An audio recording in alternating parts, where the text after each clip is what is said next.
También en relación con la idea de una ley universal en Kant, vale la pena ver en relación con esta idea, una ley universal de la naturaleza, el apéndice a la dialéctica trascendental de la crítica de la razón pura, que versa sobre las ideas regulativas de la razón.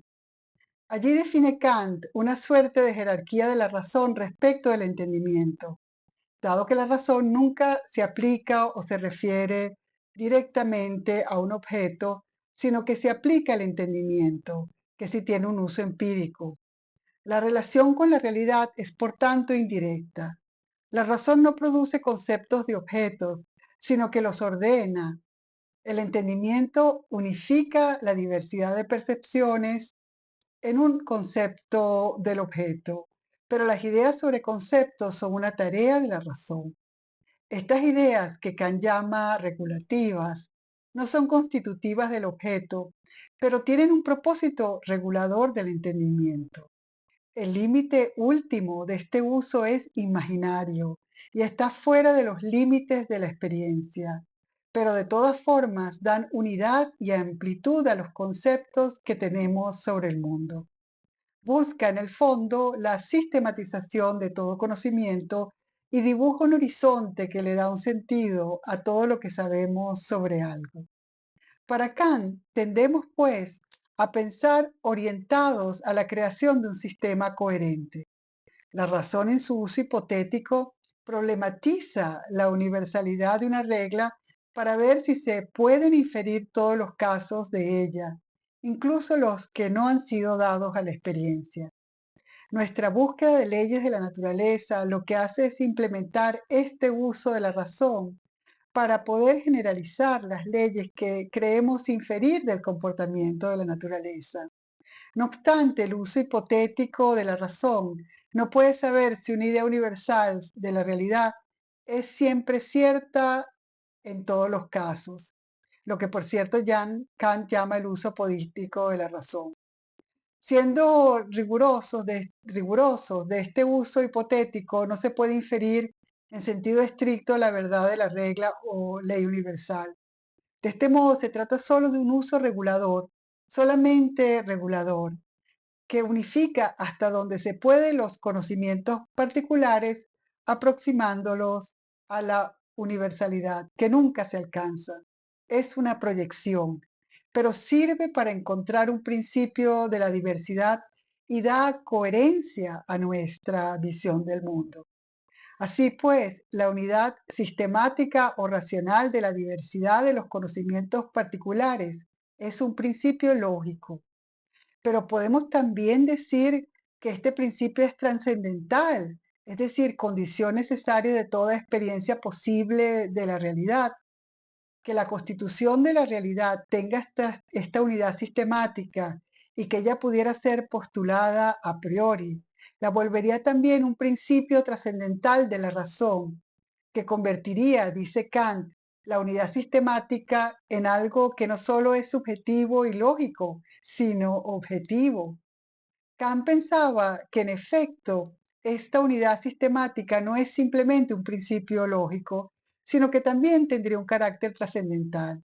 La razón nos pide que siempre unifiquemos de este modo el conocimiento, en la medida en que esta unificación es realmente posible.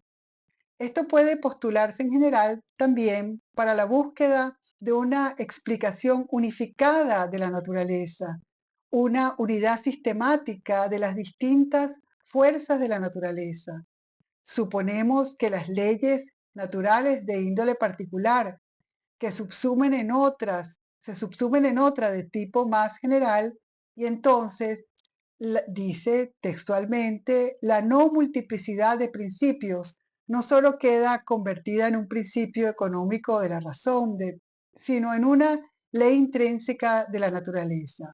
Y agrega en A651, B679, de hecho, no se entiende cómo puede haber un principio lógico de unidad racional de las reglas si no presuponemos otro de tipo trascendental, por el que se admita a priori semejante unidad sistemática como necesaria, como inherente a los objetos mismos.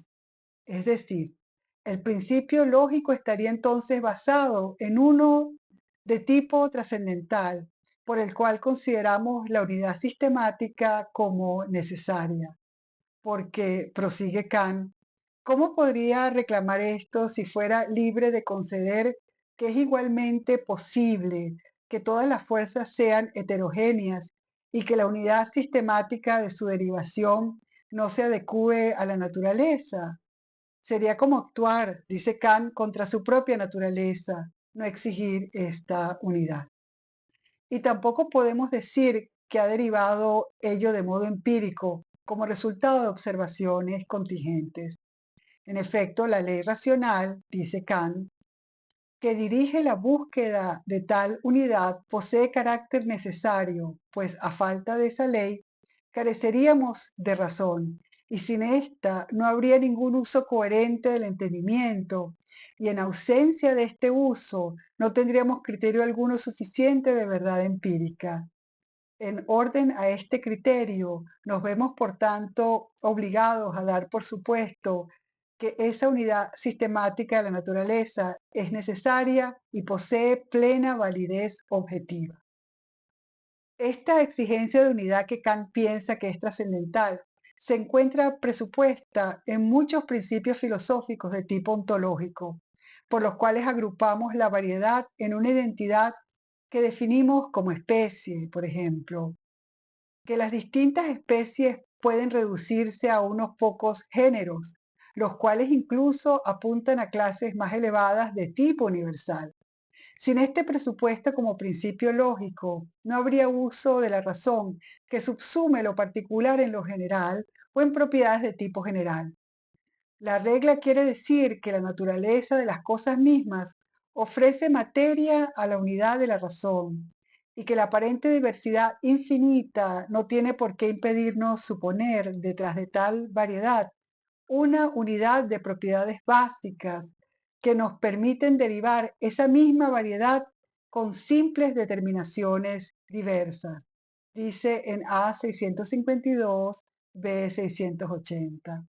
Sin esta presupuesta homogeneidad, no habría conceptos empíricos ni posibilidad de la experiencia.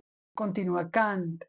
Lo notable de estos principios y lo único que de ellos nos interesa es esto, que parecen ser trascendentales, y si bien no contienen más que ideas destinadas a poner en práctica el uso empírico de la razón, ideas que este uso solo puede usar asintóticamente, por así decirlo, esto es, aproximándose a ellas sin alcanzarlas nunca, poseen en cuanto a proposiciones sintéticas a priori una validez que, aunque indeterminada, es objetiva. Estos principios sirven además como regla de la experiencia posible. Empleados como principios heurísticos, también dan buenos resultados en la elaboración de la experiencia, sin que, no obstante, pueda llevarse a cabo una deducción trascendental de los mismos, lo cual es siempre imposible en relación con estas ideas.